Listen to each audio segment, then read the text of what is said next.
You're listening to the Greeks Gridiron, live with Ethan Haristodoulou.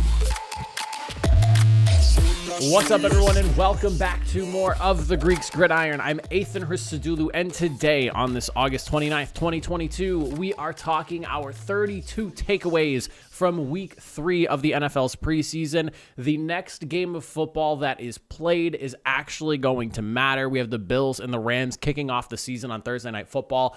I'm excited. I'm sure you're excited. I cannot wait. But first, we need to talk about what we saw here in week number 3. So hit that like button, hit that subscribe button if you want to support the channel, and comment down below. What were some things you saw from this final week of preseason? Did you see things you wanted to see? Did you not see things you wanted to see? Did you see players that looked bad or maybe better than you expected?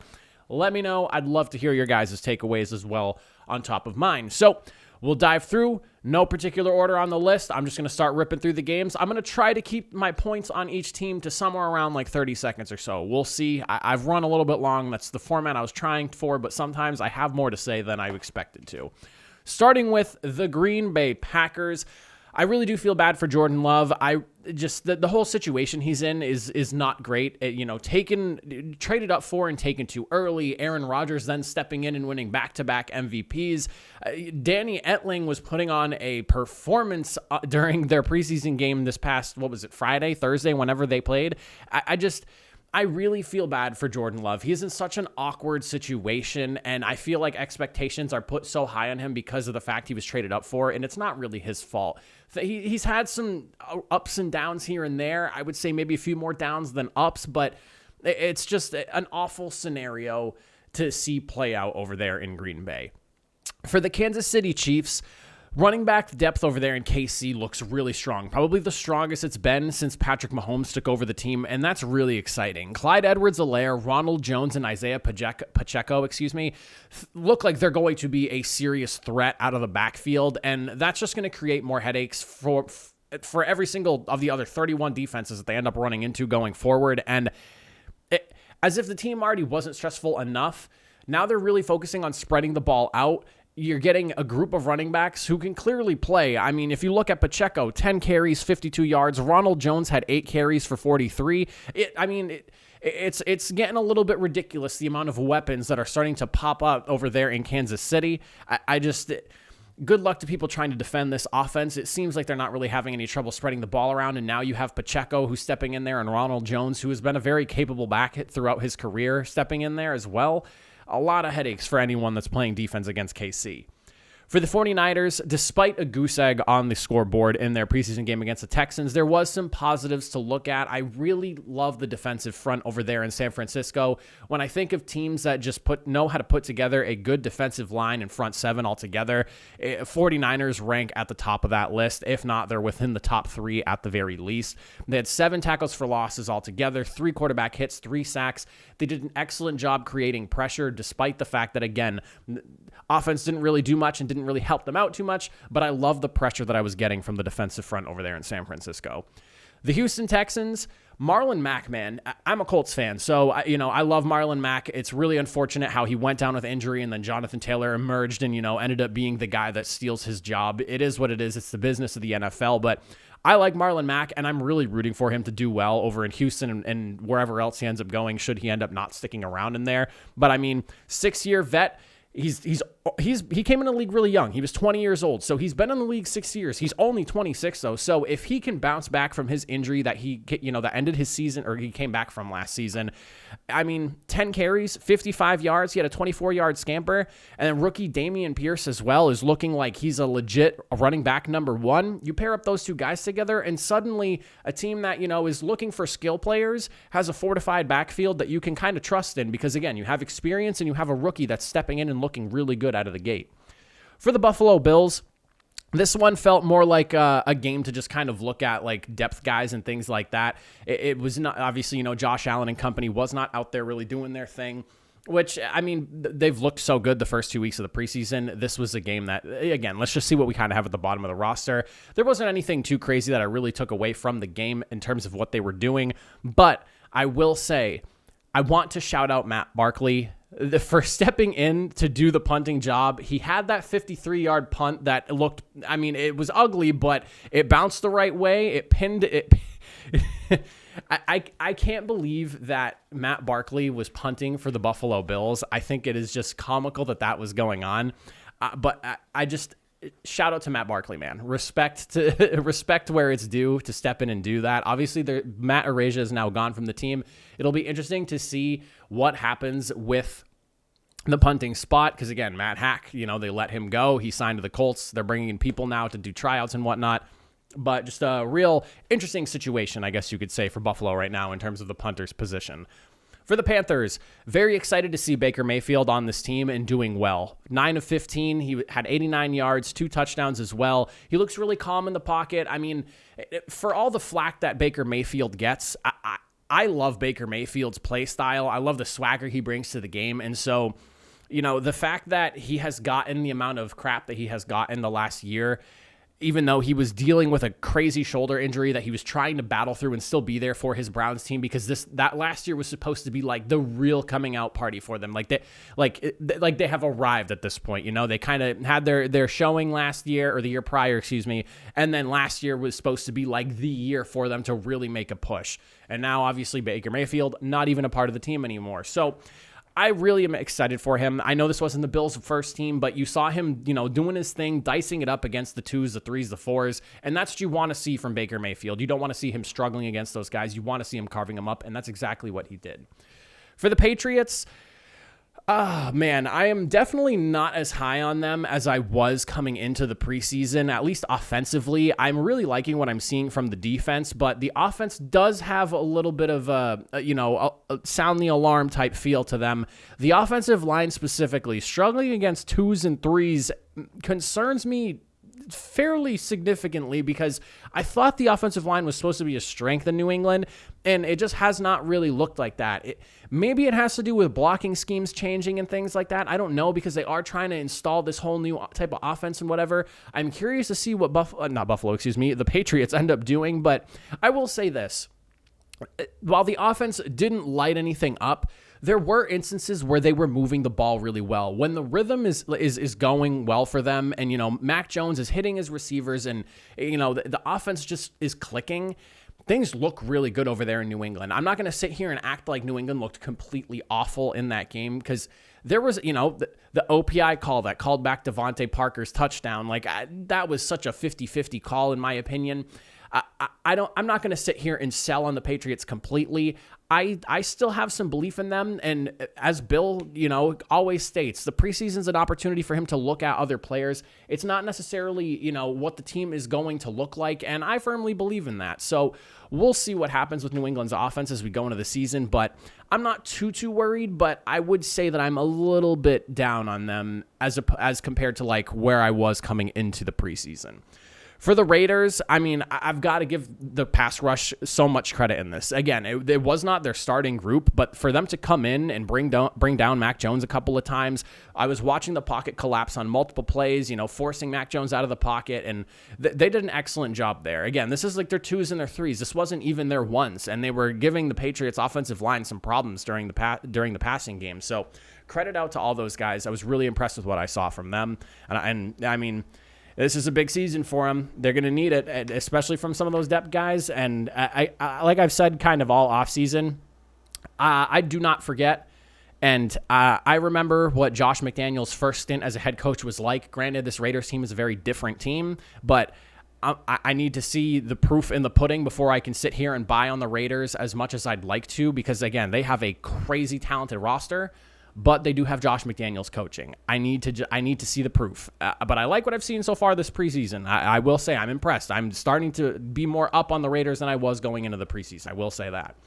For the Cowboys, second-round pick edge Sam Williams looked really good. I was very impressed with what he was doing. He had 5 tackles, 2 for a loss. He had a sack as well. For the Cowboys, who essentially needed a replacement for Randy Gregory leaving, it's starting to look like Sam Williams is going to be that guy. He's put on a pretty solid performance throughout the preseason, and you're getting what you want to see from your second-round selection. You're seeing production. You're seeing him do really well against 2s and 3s and things like that. Again, the preseason you can only take so much from it, but I always tell people the preseason, it doesn't matter, but it does matter, because if you're drafting a guy in the second round and he can't beat up on the 2s and 3s, you have yourself a problem. You want to see those guys be successful against the guys you know are probably not going to be on the roster come week 1. And it's comical to me that people write it off as, oh, he just did that against 2s and 3s. Well, you want them to do that. So why are we dismissing it? That's exactly what you should be expecting from them. And you're getting that from a lot of the guys that I'm talking about here, individual players that I'm talking about. You're getting that from them. That is what you want to see. Success against the guys that are not necessarily the starters. You obviously want to see them have success against starters if the opposing team is playing them, but that's not up to you. You have to do with what you can. And Sam Williams, 2 thumbs up for me. I liked what I saw from him. Seattle Seahawks, DJ Dallas, man, I feel like I've been talking about him all preseason, and I'm really impressed with what he's been doing. And at this point, I would say he's probably getting pretty close to locking up that running back 1 spot if he has not already at this point. 13 carries, 75 yards. He had a touchdown, a 27-yard long run. He even had a couple of receptions for 9 yards as well. It was he and Travis Homer that I've been really impressed with the most, and I felt like we're kind of duking it out for the majority, like the bulk amount of reps there. But DJ Dallas, man, he has been lights out all preseason. I feel like every single one of the games he's played in, he has had a boatload of yards on the ground. He's had some through the air. Like, he has done a little bit of everything for this team. And if I'm a Seahawks fan, I'm excited to see what Dallas does during the regular season. For the Chargers, 2 guys shine for me specifically. Jalen Guyton, who I love the speed that he brings to this team. If you need a burner, and he is like a true burner. This guy brings that I'll take the top off the defense type of speed. And then also running back Joshua Kelly. Kelly had 6 carries for 40 yards. He was running really aggressively. The hurdle he had was also awesome as well, showing some serious athleticism, but again, not afraid to make the contact, and that's exactly what you want from a running back. And again, we're not looking for running back 1 here. We obviously have Austin Eckler, but guys to go behind, and whether he's the number 2 or number 3 guy, guys that you can trust to go in there and potentially make a play for you if Austin Eckler needs a breather, or if, God forbid, he goes down with an injury. But him, and then again, Jalen Guyton had a 38-yard long catch. I'm a big fan of him. Like I was saying, he can torch defenses, and I would really like to see the Chargers really try to get him more looks going into this season. That 65-yard pass that Justin Herbert had to him last year that has been played 1,000 times over is like a prime example of just how good and effective he can be. For the New Orleans Saints, I am pumped to see this offense in full force. Obviously, Kamara's availability is kind of up in the air. We'll have to see how legal proceedings for him go with the whole fight thing that happened at the Pro Bowl. But watching them do what they did to the Chargers defense, and I know it was not their starting defense. They're missing a handful of guys, but they were dominating the backups. And Alvin Kamara, Mark Ingram, you're going to have Michael Thomas, you're going to have Jarvis Landry out there, and Jameis Winston looks the part. That first team offense has so much potential. The Saints were 5-2 last year before Jameis Winston went down. I am very excited to see what this offense looks like this year. I want everyone to stay healthy on it because I want to see this offense in full force doing their thing. I'm beyond excited to watch the Saints this year. For the Atlanta Falcons, defense as a whole, firing on all cylinders, whether it was tackles for losses, interceptions. They had 5 of those TFLs. They had 2 picks. They had 11 passes deflected on the day. You got a good showing from the whole unit. It'll be really interesting to see who from this group of backups they had playing earns themselves a surprise roster spot, because that was you have one last game to make an impression, and it felt like guys all over that defense, especially in the secondary, were trying their hearts out to make plays.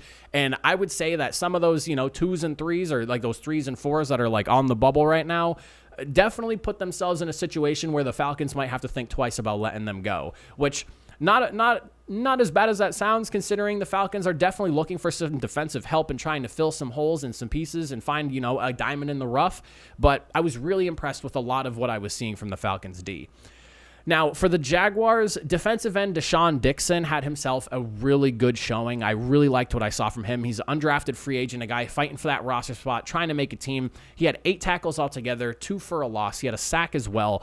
I've got to say, whether he makes the Jaguars' final 53 or not, you had one last opportunity, and I feel like that's the recurring theme here, but you had one last opportunity to make a statement before cuts, whether the Jaguars don't end up keeping him on 53. If he's the 54th guy, whatever it may be, he feels like somebody who during the waiver wire might potentially, he's going to pique some interest from some teams. They're going to want to see, what exactly he's all about and, take another look at his film. He did one last strong performance, make a statement, and I definitely think he did that. So hopefully for him, it works out in his favor.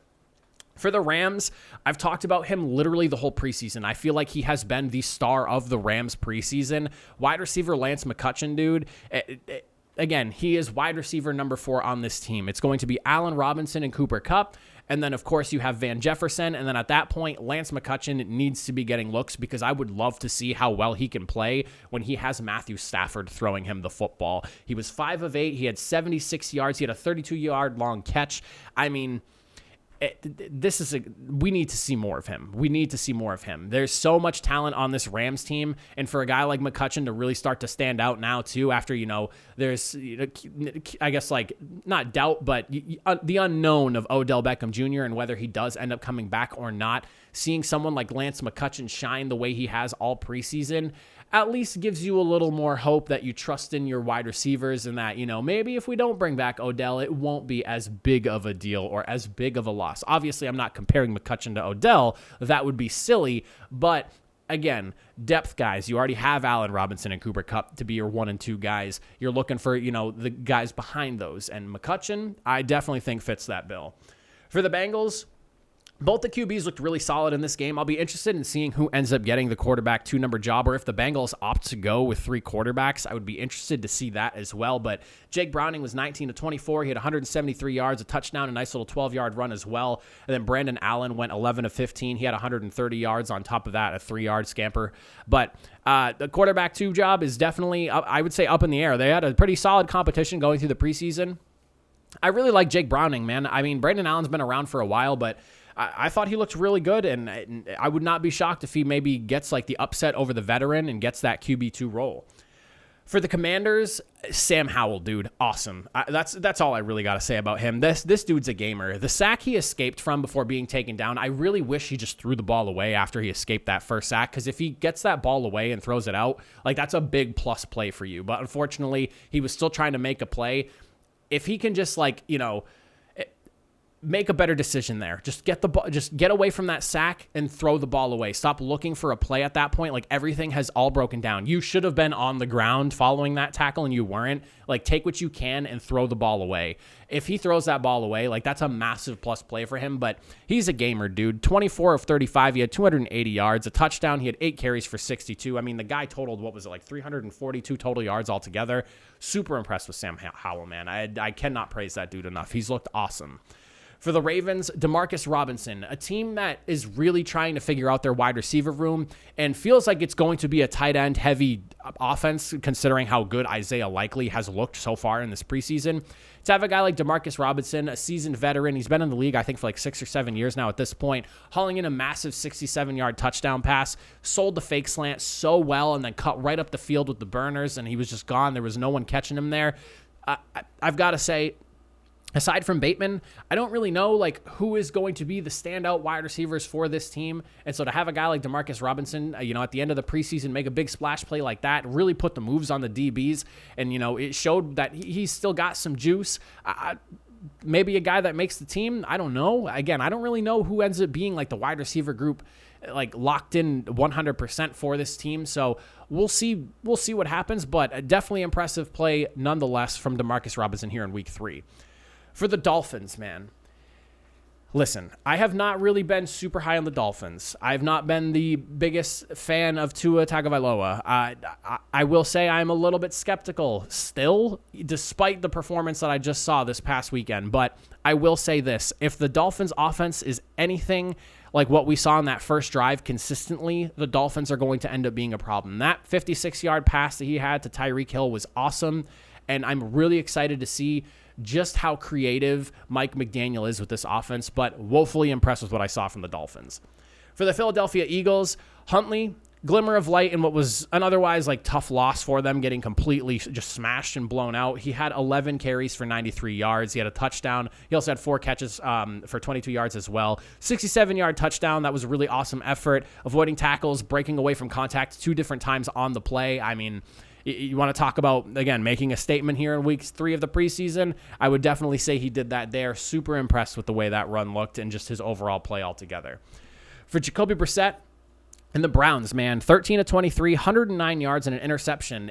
Jacoby did not look great. Again, I know it's not the entire ones that they were playing with skill position-wise, but there were some throws that just did not really look good, and I'm a Jacoby Brissett guy. Again, I'm a Colts fan, so, I've seen what he can do. I'm ever so grateful for him stepping in and being quarterback one the year that Andrew Luck retired. But I feel like he's serviceable until Watson gets there, but I don't know if the players around him are maybe as serviceable as he needs them to be until Watson gets back. We'll have to see how the Browns offense shakes out, but I was not super encouraged based off of what I saw from the Browns ones that we saw this week. For the Bears, the ones on offense definitely impressed me on their scoring drive. Penalties nearly derailed what was a really good drive, but they were able to overcome it, and things looked really good for them overall. Not a crazy performance, but Justin Fields specifically, 3 touchdowns, really kind of wheeling and dealing. That's exactly what you want to see as we get set for the season here. I really like Justin Fields. I'm super high on him, and I want to see him succeed. He's got Darnell Mooney, and then Montgomery, the running back, was completely tearing it up on certain runs. It wasn't the complete first-team D for the Browns, but it was the guys that they had out there. And again, it is what it is. Go out there and dice them up. And the the Bears offense did just that. For the Colts, the front seven, definitely impressed with what they were doing. You're going up against the Buccaneers' first-team offense. I mean, that was their unit. Brady was out there, and I was surprised to see him even starting the game. But the combo of Bruckner and Grover Stewart, man, just like they completely plug up the middle there. Even the edge rushers were doing an excellent job kind of sealing things out. Leonard Fournette really did not get much going aside from one 13-yard run. But, I mean, neutralizing the run game in 2 drives, awesome job. The secondary, I was a little bit concerned. That first drive, Tom Brady just felt like he was wheeling and dealing, dicing them up left and right. He was making some really good throws. I don't think those 11 days really affected Brady too much, but I liked what I saw from the run D. Secondary, the pass D, a little bit concerning. Also, but Darius Leonard also wasn't out there, so I don't know how much of a factor that was. For the Buccaneers themselves, Brady, like I just mentioned, man, for somebody who just took 11 days off, if you had not told me that, I wouldn't have known. Brady looked like he was ready to go. Some of his receivers dropped passes that made no sense. He hooked up on a really nice comeback route to Julio Jones. Just that offense, man, on paper, and like when you talk about it out loud, it sounds ridiculous. Like you got Leonard Fournette as the running back. You have Mike Evans, Chris Godwin. You got Julio Jones. I mean, there's just so much offensive firepower there. And again, that was a really nice comeback route and connection from Brady to Julio Jones. If they're doing that all season long, we're probably going to see the Buccaneers in the Super Bowl again. Probably. Not guaranteeing it, but probably, if the Buccaneers can really get things going with Julio Jones in there. I can't believe how good that offense is, at least on paper. For the Titans, I could talk Malik Willis. I could talk Treylon Burks. But how about this? Let's talk the punter, Ryan Stonehouse, because I want to give some special teams love here. 7 punts altogether for him. Busy night for him. He was working. Averaging just over 49 yards. The exact number was 49.4. He had 3 punts go inside the 20, and then a 4th one that could have been inside. It would have been like at the 2 if his coverage team could have gotten there quick enough. It literally bounced on like the inches before the actual white line of the end zone. And it bounced up, and it could have been saved. Again, coverage got there like a second too late. Had himself a night. I want to make sure that we give love to the punters here, and everyone on the football team matters. And Ryan Stonehouse, if he's doing that, the special teams is a third part of the game that a lot of teams tend to struggle with. Ryan Stonehouse looked really good. For the Arizona Cardinals, you want to talk about making a statement in your final preseason game. 3rd-round pick Cameron Thomas definitely did that. He had 4 tackles, 2 sacks, 2 tackles for loss. He had 4 QB hits altogether. He did an excellent job cleaning up both of the sacks that took down Malik Willis early on. Dude had hustle. Hustle. I mean, getting in there and cleaning, especially the second sack specifically. He was in there cleaning stuff up. Like, the first sack, he was in there, and he pretty much handled his own on that one and got the job done. But he came in to clean things up when it got real messy at the end there. Just like a never-give-up type of attitude. That's what you want to see from guys that are rushing the edges. And Cameron Thomas, man, he looked really good. For the Broncos, 2nd-round pick Nick Bonito. Awesome showing. Again, when you're talking a guy that's from the 2nd round or something like that, you want to see him taking on those 2s and 3s and having a strong performance. Well, he wrapped up the game really nicely. He had 6 tackles, a tackle for loss, and he had 2 sacks right at the end of the game, late in the fourth. Like the first one was a strip sack too, and like he came flying out of nowhere. But awesome showing by Nick Bonito. The Broncos, they have Randy Gregory now. You of course have Chubb. Bonito is looking potentially to be a little bit further ahead than maybe even the Broncos were anticipating him to be at. The pass rush over there in Denver, that defense was already so good last year, and for them to find another pass rusher, I mean, just my goodness, man, I don't know. For the Vikings, leaky offensive line did not really look great, so not much encouragement for the depth guys there. I love the Vikings starting offensive line. I think it is one of the better units in the league, or at least on paper, it should be one of the better units. They got some dudes up front there, but the depth is a little bit concerning. They allowed 5 sacks altogether throughout the game. Denver was giving them a lot of problems and a lot of headaches. We'll have to see, if people go down or, guys sub in, sub out, how much that affects the offensive line altogether. But I like the starting O-line over there in Minnesota, but, was not getting a lot of positives in the pass protection department from very, between the pressure I saw in those sacks. Just not a great day for the O-line for the Vikings. For the Lions, Justin Jackson, man, making plays everywhere. Again, the recurring theme in week 3, you have one last opportunity to really make a statement. He had 2 punt returns for 53 yards. He had 8 carries for 44 yards. He had 2 catches for 39, one of those catches being a 32-yard catch. He had a nice little hurdle at the end of it as well. You want to let your team know your value and just how important you are to this team. You want to be helping them out in the passing game, in the running game, on special teams, showing them your value. And Justin Jackson did just that. Hats off to him. Excellent performance there. For the Steelers, we're talking the quarterbacks again. I feel like I've been talking them a lot throughout this preseason because it's been a fun little competition to watch and see how the depth chart really shakes out. I've been really impressed with Mitchell Trubisky this preseason. In this game, I mean, he just kind of continued to do what he did. 15 of 19. He had 160 yards and a touchdown. He had a really nice 38-yard pass to Deontay Johnson on the sideline. Beautiful throw, beautiful connection there. I am so excited for what Kenny Pickett ends up doing over there in Pittsburgh. For all the flack he had about having little hands and wearing gloves, it almost makes me want to root for him more and be successful. I don't know if he's going to get the starting job week number 1. At least as of this moment that I'm recording, he has not been announced as the week 1 starter, and nobody has been announced for that matter. I feel like it's going to go to Trubisky. I think they'll roll with him and kind of see what they can get from him to allow Kenny Pickett to just to continue to develop behind quarterback 1, but I would be all for Kenny Pickett being the starter, and that's all I've got to say about that. I'm ready to see him go week 1, but, we'll see what happens. I think it's going to be Trubisky, but I would love to see Kenny Pickett start. For the Jets, the Denzel Mims drama that popped off earlier this week, or earlier last week, I guess you could say, or late last week, I don't know, whenever it happened. Requesting a trade, he wants out, he's frustrated, his agent made a statement and everything. 7 of 8 catches, he caught 7 of 8 targets, rather. 102 yards, a touchdown, and awesome touchdown catch on the pylon there on the right side at the end zone. I don't know if this was them trying to drive up his trade value or if this was him giving the opportunity that he felt he deserved. If this was them being like, all right, Denzel, prove it, and he went and did this, awesome. If it's them being like, all right, listen, we're going to feed you the ball a lot, we're going to target you a lot, let's see we'll see if we can drive up your trade value and get you moved somewhere, awesome. That definitely had to have worked out as well. It would be comical, though, if it was the latter. They see how well Denzel Mims did, and they go, you know what, we can make a role for you here. I know it has not been a great relationship, and things have not gone well over there with him and him and the Jets, but that was a great performance by him. Again, put your money where your mouth is. Final game of the preseason, you want to trade, and the dude showed up. For the Giants, last team, I would have liked to see more from the starting wide receivers from them. When you look at the numbers here, Kenny Golladay, 14 snaps played. He had 1 target, no catches. Wan'Dale Robinson, he was 1 for 2, 4 yards in the 11 snaps he played. Darius Slayton, he was targeted twice in 13 snaps, no receptions.